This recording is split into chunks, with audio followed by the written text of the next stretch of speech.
ಸರಿ, ಇವತ್ತೇನು ನ್ಯೂಸ್ ಐತೆ ಅಂತ ಆದರೂ ನೋಡೋಣ.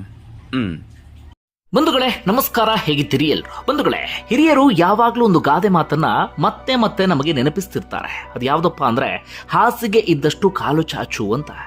ಐಷಾರಾಮಿ ಜೀವನದ ಆಸೆ ಇದೆಯಲ್ಲ, ಒಂದಲ್ಲ ಒಂದು ದಿನ ನಿಮ್ಮ ಬದುಕನ್ನ ನರಕ ಆಗಿಸಿ ಬಿಡುತ್ತೆ. ಐಷಾರಾಮಿ ಜೀವನ ಕಾಸಿಪಟ್ಲು. ಸರಿ, ಓಕೆ.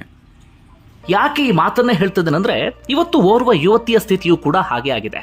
ಆಕೆಗೆ ಐಷಾರಾಮಿ ಜೀವನದ ಆಸೆಯ ಹುಚ್ಚು. ಈ ಆಸೆ ಎಲ್ಲಿವರೆಗೆ ಕರ್ಕೊಂಡು ಹೋಗಿದೆ ಅಂದ್ರೆ, ತಾನು ಇದ್ದಂತ ಮನೆ ಓನರ್ನೇ ಕೊಲೆ ಮಾಡುವ ಹಂತಕ್ಕೆ ತೆಗೆದುಕೊಂಡು ಹೋಗಿ. ಮನೆ ಓನರ್ನ ಕೊಲೆ ಮಾಡ್ಬಿಟ್ಲ? ಮನೇನ ಬಾಡಿಗೆಗೆ ಬಿಡಕ್ ಮುಂಚೆ ಒಂದ್ಸರಿಗೆ 100 ಸರಿ ಯೋಚನೆ ಮಾಡಿ. ಅಯ್ಯೋ, ರೀಲ್ಸ್ ಮಾಡೋರ್ಗಂತೂ ಮನೆ ಬಿಡಲೇಬೇಡಿ. ನಾನು ರೀಲ್ಸ್ ಮಾಡ್ತಾ ಇದ್ದೀನಿ ಅಲ್ವಾ? ಓಕೆ, ನಂತರ ಒಳ್ಳೆ ರೀಲ್ಸ್ ಮಾಡೋರನ್ನ ಬಿಟ್ಬಿಡಿ. ಅವರು ಅಂಥವ್ರನ್ನ